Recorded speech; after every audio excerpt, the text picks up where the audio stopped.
Paano kung sabihin ko sa inyo na ang maganda at makulay na fruit bowl sa inyong kusina na masipag ninyong pinupuno, linggo-linggo sa paniniwalang ito, ang susi sa magandang pagtanda ay maaaring lihim na kumakalaban sa inyo? Paano kung ang masustansyang smoothie sa umaga o merienda sa hapon ay siya palang nagpapalala ng inyong mga hot flashes, nagdaragdag sa matigas na taba sa inyong tiyan at ginagawang mas mailap pa kaysa dati ang inyong pagtulog? Alam ko nakakagulat isipin. Sa loob ng maraming dekada, itinuro sa atin ang isang simple at halos sagradong mantra sa kalusugan: kumain ng mas maraming prutas. Tinitingnan natin ito bilang kendi ng kalikasan, puno ng bitamina, fiber at antioxidants. At para sa isang bata at masiglang tao sa kanilang 20s o 30s, ang payong iyon ay halos laging tama.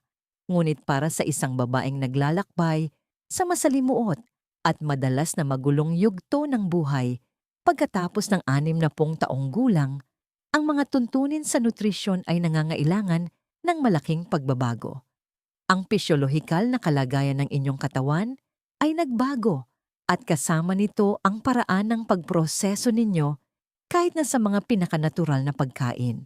Ako po si Dr. Mila De La Paz at sa loob ng mahigit 20 taon, inilaan ko ang aking practice sa geriatric wellness na partikular na nakatuon sa natatanging mga paglalakbay sa kalusugan ng mga kababaihan sa kanilang post-menopausal years. Mula sa aking klinika dito sa Makati City, nagkaroon ako ng pribilehiyong makausap ang libu-libong kababaihan na tulad ninyo mga babaeng ginagawa ang lahat ng tama. Ngunit nararamdaman pa ring natatalo sila sa laban, kontrapagod pa bago-bagong mood at isang katawan na hindi na nila halos makilala.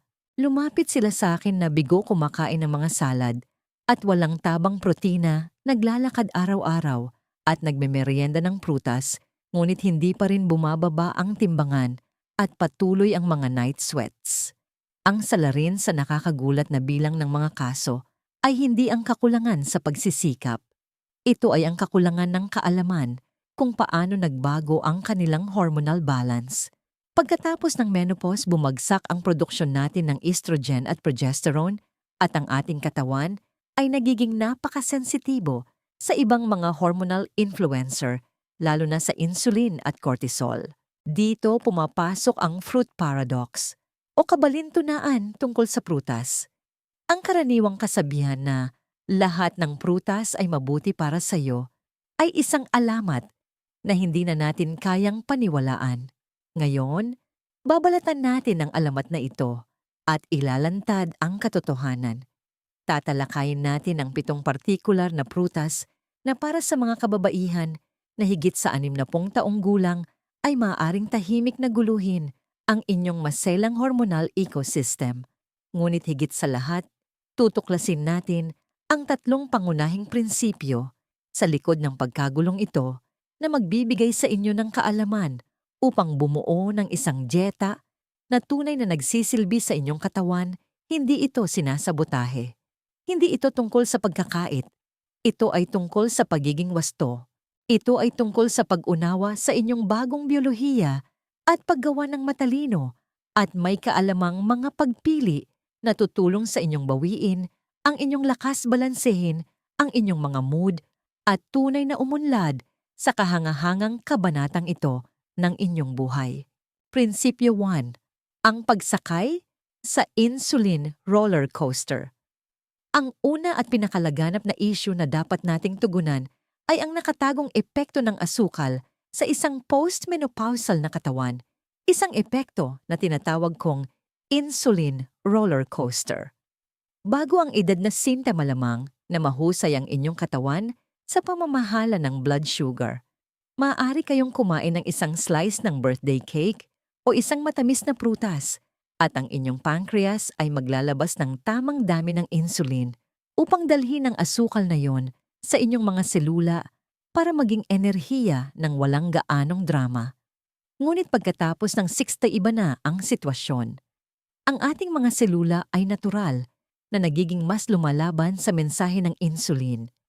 Ibig sabihin, para gawin ang parehong trabaho, kailangang sumigaw ng pancreas na naglalabas ng mas maraming insulin para pakinggan ng mga selula. Kapag kumain kayo ng prutas na mataas sa glycemic index, ibig sabihin mabilis itong nagiging asukal sa inyong daluyan ng dugo, hindi lang kayo nakakakuha ng kaunting sugar rush. Nag-uudyok kayo ng isang hormonal na tsunami. Ang malaking pagdagsa ng insulin na ito ay gumagawa ng ilang napaka-problemadong bagay. Una, sinasenyasan nito ang inyong katawan na mag-imbak ng taba, lalo na ang visceral fat, ang mapanganib na uri na bumabalot sa inyong mga organ at namumuo sa inyong tiyan. Hindi lamang ito isyong kosmetiko. Ang taba sa tiyan na ito ay metabolically active. Gumagana ito na parang isang endocrine organ mismo na gumagawa ng mga inflammatory compound at mahalaga isang enzyme na tinatawag na aromatase na ginagawang isang uri ng estrogen ang mga androgen sa inyong katawan. Maaari nitong guluhin ng dati ng maselang rasyo ng estrogen sa progesterone na posibleng magpalala ng mga sintomas tulad ng paglobo ng tiyan at pabago-bagong mood. Dagdag pa rito ang isang malaking pagtaas ng insulin ay halos laging sinusundan ng pagbagsak ng blood sugar. Nag-o-overcorrect ang inyong katawan at isang oras o dalawa. Pagkatapos ng masustansyang merienda na iyon, mararamdaman ninyong iritable kayo, malabo ang isip at naghahanap ng mas marami pang asukal. Tinitingnan ng inyong katawan ang pagbagsak na ito bilang isang stress event, isang emergency. Bilang tugon, ang inyong adrenal glands ay naglalabas ng cortisol, ang pangunahing stress hormone. Ang palaging mataas na cortisol ay isang sakuna para sa hormonal balance. Maaari itong makagambala sa thyroid function, sugpuin ang inyong immune system at lalo pang hikayatin ang pag-iimbak ng taba sa tiyan. Mahahanap ninyo ang inyong sarili sa isang masamang siklo. Ang prutas na mataas sa asukal ay nagdudulot ng pagtaas ng insulin at pag-iimbak ng taba na sinusundan ng pagbagsak ng asukal at pagdagsa ng cortisol na siya namang nagpapahanap sa inyo ng mas maraming asukal at nag-iimbak ng mas maraming taba. Ito ay isang hormonal na bagyo at maraming tila inosenteng prutas ang pangunahing nag-uudyok nito. Ang mga prutas na tiyak na kasama sa kategoryang ito ay ang mga tropikal na prutas tulad ng mangga at pinya. Bagamat mayaman sa bitamina, napakasiksik din nila sa asukal. Ang isang tasa ng mangga ay maaaring maglaman ng higit sa 20 gramo ng asukal. Ang isa pang malaking salarin ay ang sobrang hinog na saging, lalo na yung may mga itim na batik. Habang nahihinog ang saging, ang mga starch nito ay nagiging simpleng asukal na ginagawa itong mas mataas sa glycemic index kaysa sa mas berdeng katapat nito. Ang parehong lohika ay naaangkop sa pakwan. Bagamat nakaka-hydrate, kakaunti ang fiber nito para pabagalin ang pagsipsip ng asukal nito na nagdudulot ng mabilis na pagtaas ng blood glucose. Marahil, ang pinakakonsentradong mga bomba ng asukal sa lahat ay ang mga pinatuyong prutas tulad ng dates, figs at pasas. Ang proseso ng dehydration ay nag-aalis ng lahat ng tubig na nag-iiwan ng isang napakakonsentradong pakete ng asukal. 2 medjool dates halimbawa ay maaaring maglaman ng higit sa 30 gramo ng asukal. Ang solusyon ay hindi ang tuluyang pag-alis ng prutas, kundi ang maging estratehiko. Dapat ninyong palitan ang mga high glycemic na prutas ng mga low glycemic. Ang mga berries tulad ng blueberries, raspberries at strawberries, ang inyong mga bagong matalik na kaibigan. Puno sila ng fiber at antioxidants at may kaunting epekto sa blood sugar. Ang mga bahagyang hilaw na saging maasim na berdeng mansanas at peras ay mahusay ding mga pagpipilian. Ang susi ay laging ipares ang inyong prutas sa isang protina o isang healthy fat. Kainin ang hiwa ng mansanas na may isang kutsarang almond butter o ihalo ang inyong mga berries sa isang smoothie na may isang scoop ng unsweetened protein powder at isang dakot ng spinach. Ang protina at taba ay nagsisilbing buffer na nagpapabagal sa pagsipsip ng asukal at pumipigil sa mapaminsalang hormonal roller coaster na yon. Naaalala ko ang isang pasyente ko si Margarita, isang kaibig-ibig na 72 taong gulang mula sa Cebu na lumapit sa akin na halos sumusuko na. Siya ay masugid na maglakad at malusog kumain, ngunit pagod na pagod siya palagi at tumaba ng 15 pounds sa loob ng 2 taon. Lahat sa paligid ng kanyang baywang. Sinabi niya sa akin, "Dradela Paz, sinisimulan ko ang bawat araw ko sa isang healthy smoothie. Isang buong mangga, isang hinog na saging, at kaunting orange juice." Akala niya ay pinupuno niya ng bitamina ang kanyang katawan.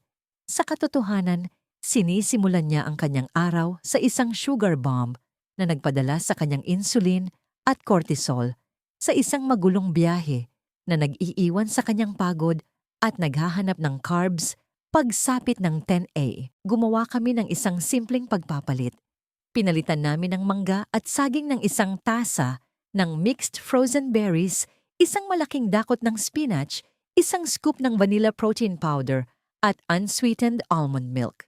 Sa loob ng 2 linggo, ang pagbabago ay kapansin-pansin. Ang kanyang mga antas ng enerhiya ay matatag sa buong umaga. Nawala ang kanyang paghahanap sa asukal at sa mga sumunod na buwan, nang walang binabago pang iba, nagsimula siyang mabawasan ng matigas na taba sa tiyan. Hindi ito mahika. Ito ay hormonal science. Ngayon maglaan ng sandali upang isipin ang inyong sariling routine. Ano ang nararamdaman ninyo 1 oras o 2 pagkatapos ninyong kumain ng prutas? Nararamdaman ba ninyong may enerhiya at sustansya? O napapansin ba ninyo ang isang paghina, isang paghahanap ng pagkain, o isang pakiramdam ng pagiging irritable? Ang inyong katawan ay nagbibigay sa inyo ng mga senyales. Nakikinig ba kayo? Prinsipyo 2. Ang panganib sa Suha Grapefruit Gamble. Natugunan na natin ang panloob na hormonal na kaguluhan na dulot ng asukal at ang panlabas na pharmacological na panganib ng mga interaksyon sa gamot. Ngayon, dapat nating ituon ang ating pansin sa isa pang mas direkta at posibleng mas mapanganib na disruptor na nagtatago sa fruit aisle. Ito ay hindi lamang nakaka-impluwensya sa mga hormone ng inyong katawan. Maaari nitong lubos na baguhin ang mga epekto ng mga gamot na maaaring iniinom ninyo para pamahalaan ng mga ito, kabilang ang hormone replacement therapy, HRT. Ang tinutukoy ko ay isang prutas na matagal nang naging pangunahing pagkain sa almusal na pinupuri para sa nilalaman nitong bitamina C at maasim na lasa, ang Suha grapefruit. Para sa pangkalahatang populasyon, ang Suha ay isang perpektong masustansyang prutas. Ngunit para sa isang babaeng higit sa 60 na ayon sa istatistika, ay mas malamang na umiinom ng hindi bababa sa isang diresetang gamot. Maaari itong maging isang pharmacological na sugal. Ang issue ay nasa mga compound sa suha na tinatawag na furanocoumarins. Ang mga compound na ito ay nakakasagabal sa isang critical na enzyme sa inyong small intestine at atay nakilala bilang cytochrome P450-3A4 o CYP3A4 sa maikli. Isipin ang CYP3A4 bilang isang master traffic controller para sa isang malaking hanay ng mga substance na pumapasok sa inyong katawan. Ang trabaho nito ay i-breakdown ang mga gamot at iba pang mga compound para magamit ang mga ito ng epektibo at pagkatapos ay maalis sa inyong sistema. Kapag kumain kayo ng suha o uminom ng juice nito, ang mga furanocoumarins na ito ay halos pinapatay ang CYP3A4 enzyme. Ang traffic controller ay nawawala sa linya. Ang mga kahihinatnan nito ay malalim. Para sa ilang mga gamot, ang CYP3A4 ang responsable sa pag-breakdown sa mga ito upang maiwasan ang pag-ipon sa mga nakalalasong antas. Kung ang enzyme ay hinarangan ng suha, ang gamot ay hindi na i-metabolize ng maayos. Sa halip na maalis, naiipon ito sa inyong daluyan ng dugo na umaabot sa mga antas na mas mataas kaysa sa nilalayon ng inyong doktor. Maaari nitong gawing isang nakalalasong overdose ang isang therapeutic dose na humahantong sa malubhang mga side effect. Ito ay isang mahusay na dokumentadong panganib sa maraming karaniwang gamot. Para sa mga senior kabilang ang ilang mga statin, para sa kolesterol tulad ng Lipitor at maraming gamot sa presyo ng dugo. Para sa mga kababaihan, partikular ang panganib ay lalong matindi pagdating sa HRT. Maraming anyo ng oral estrogen ay nai-metabolize ng mismong CI3A4 enzyme na ito. Kung kayo ay nasa isang matatag na dosis ng estrogen at nagsimula kayong kumain ng suha araw-araw sa almusal, maaring hindi ninyo namamalayan na pinaparami ninyo ang epektibong dosis ng estrogen sa inyong sistema.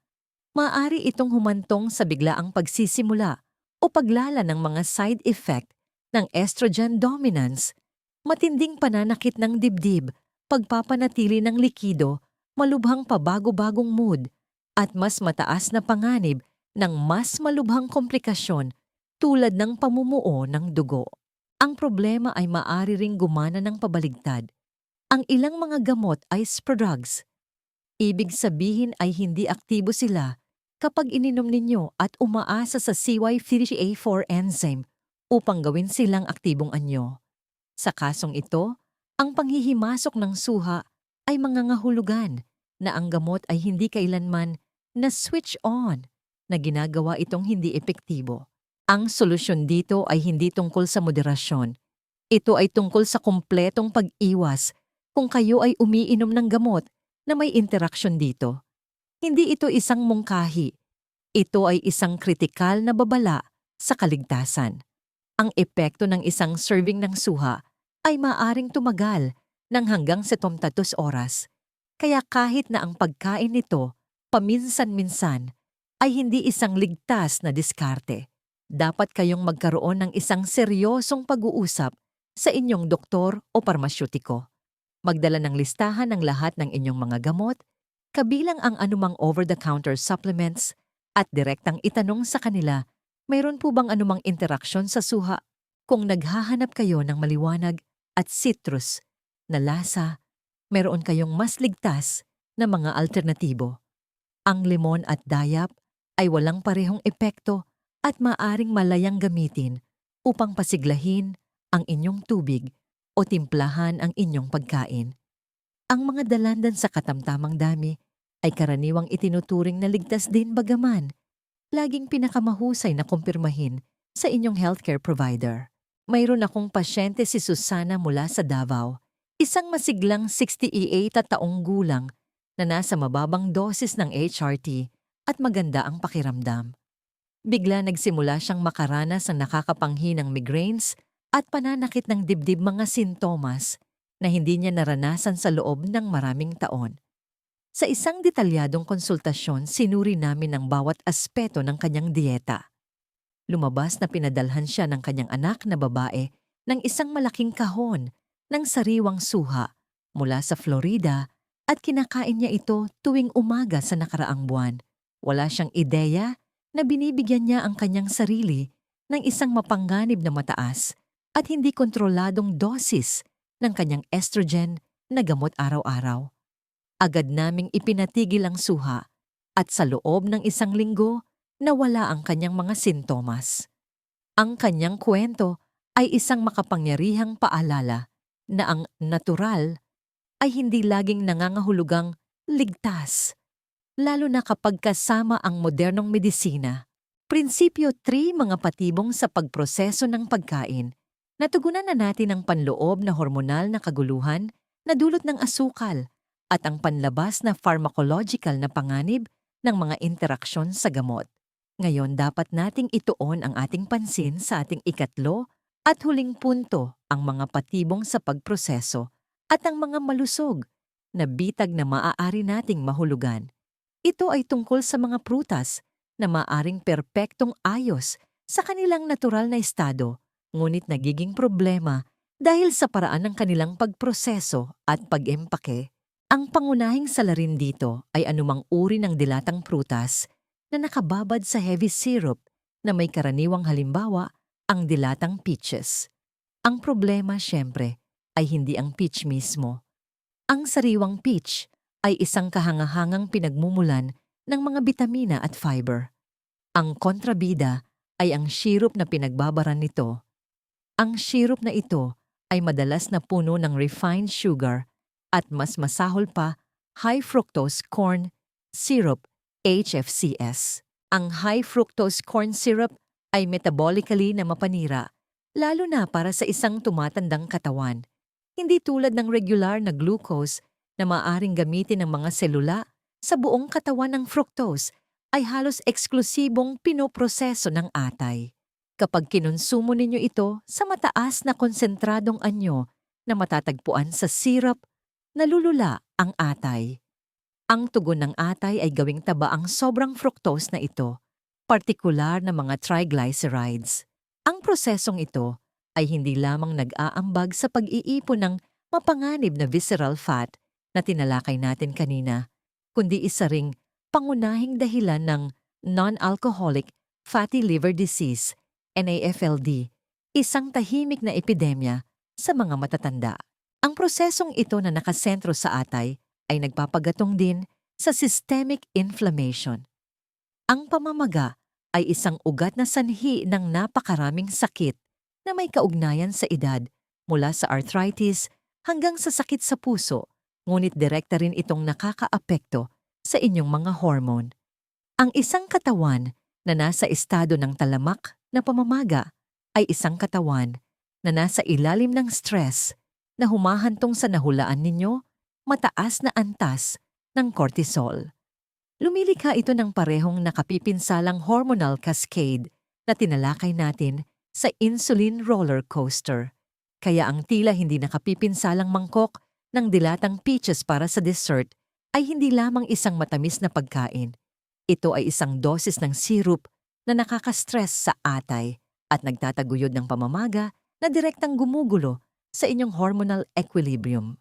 Bukod pa rito, bagamat ang ebidensyang siyentipiko ay umuunlad pa at ang epekto ay malamang na maliit, para sa karamihan, mahalagang tandaan na ang mga peaches kasama ang strawberries at peras ay kabilang sa isang kategorya ng mga pagkain na naglalaman ng mga natural na compound na tinatawag na goitrogens sa napakaraming dami, lalo na para sa mga individual na may dati ng o borderline na mga issue sa thyroid tulad ng Hashimoto's o hypothyroidism.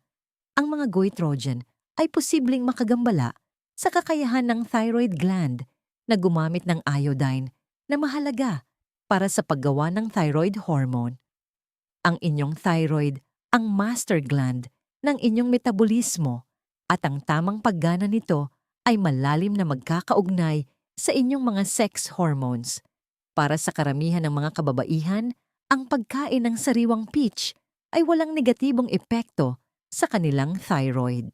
Ngunit kung mayroon kayong kilalang kondisyon sa thyroid at kumokonsumo ng malalaking halaga ng mga prutas na ito, lalo na sa mga naprosesong anyo, ito ay isang salik na dapat isaalang-alang at talakayin sa inyong doktor. Ang malinaw at simpleng solusyon ay iwanan ng aisle ng dilata pagdating sa prutas. Palaging piliin ang mga sariwa o frozen na prutas. Ang frozen na prutas ay isang mahusay at cost-effective na option dahil ito ay pinitas sa kasagsagan ng pagkahinog at mabilis na pinalamig na nagkukulong sa lahat ng sustansya nito nang hindi nangangailangan ng anumang idinagdag na asukal o preservatives. Kung talagang kailangan ninyong bumili ng dilatang prutas, basahin ang label na may kasipagan ng isang detektib.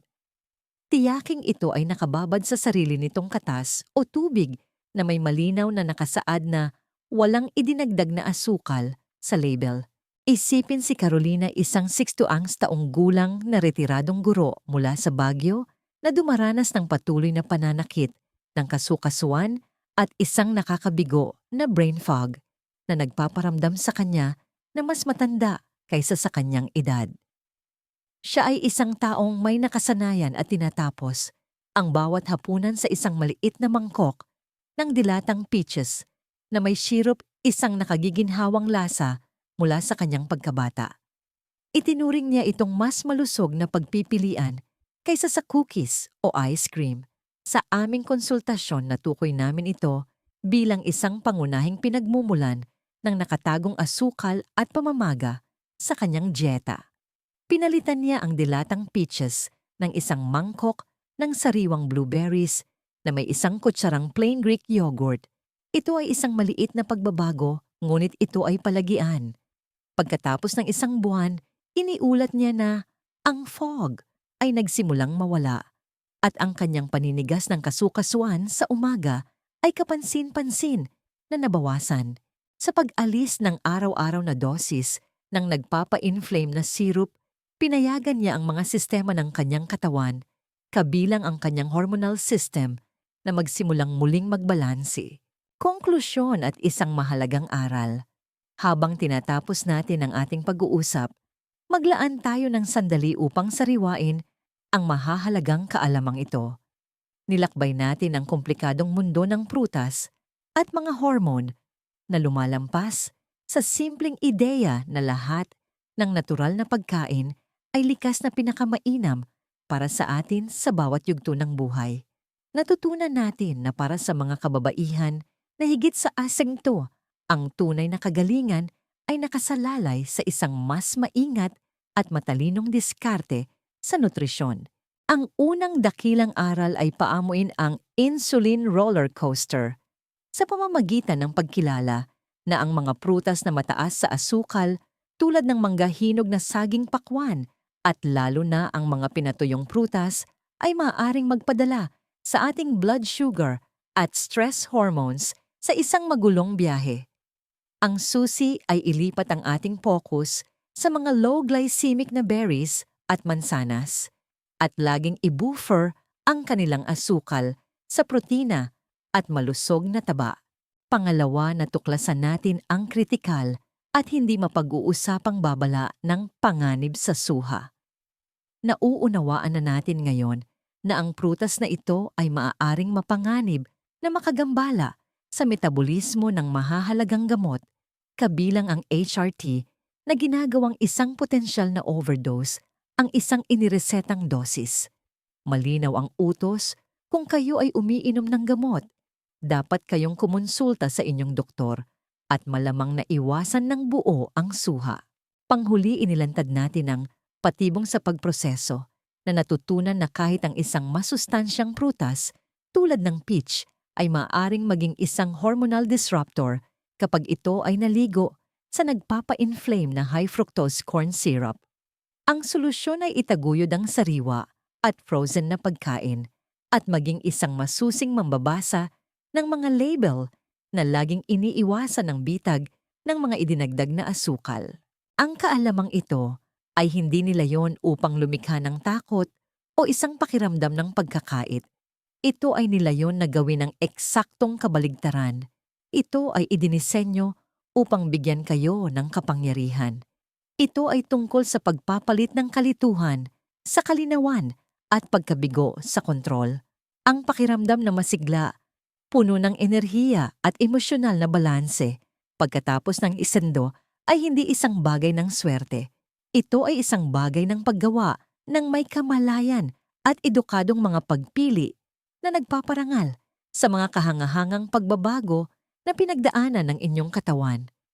Nasa inyo ang kapangyarihan na bumuo ng isang pamumuhay na gumagana kasama ang inyong biyolohiya, hindi laban dito. Maaari kayong maging arkitekto ng inyong sariling magandang pagtanda. Ang pinakamalalim na aral sa lahat ng ito ay higit pa sa ating mga fruit bowl. Ito ay na habang tayo ay naglalakbay sa buhay, dapat tayong maging handang kalimutan ang mga bagay na hindi na nakakatulong sa atin. Ang mga tuntunin na gumana para sa atin noong tayo ay 30 ay maaaring hindi na ang mga tuntunin na gagabay sa atin sa 60. At iyon ay hindi isang kabiguan. Ito ay isang ebolusyon. Ang pinakadakilang gawa ng pagmamahal sa sarili at karunungan ay hindi ang mahigpit na pagkapit sa mga lumang gawi, kundi ang pakikinig ng may habag sa nagbabagong pangangailangan ng ating mga katawan at ang pag-angkop ng may biyaya at talino. Dinala kayo ng inyong katawan sa mga dekada ng buhay, pag-ibig at mga hamon. Ngayon na ang panahon upang parangalan ito ng tumpak at maalalahaning nutrisyon na tunay na nararapat dito. Ngayon gusto kong marinig mula sa inyo. Alin sa 7 prutas o 3 prinsipyong ito ang pinakanakakagulat sa inyo?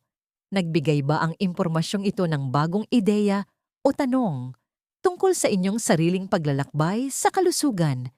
Pakiusap, ibahagi ang inyong mga saloobin at karanasan sa mga komento sa ibaba.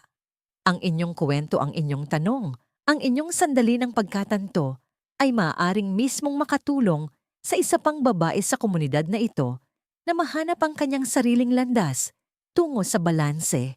Kung nakita ninyong mahalaga ang impormasyong ito at naniniwala kayong makakatulong ito sa iba, lubos kong ikagagalak kung ibabahagi ninyo ang artikulong ito sa inyong mga kaibigan, kapatid, ina, at sino mang babae sa inyong buhay na karapat-dapat maramdaman ang kanilang pinakamahusay na sarili. At panghuli, kung nais ninyong ipagpatuloy ang paglalakbay na ito ng pag-aaral at pag-unlad ng sama-sama, siguraduhing mag-subscribe para sa mas maraming ekspertong kaalaman sa paglalayag sa inyong kalusugan ng may kapangyarihan at biyaya. Salamat sa pagtitiwala ninyo sa akin sa inyong oras ngayon.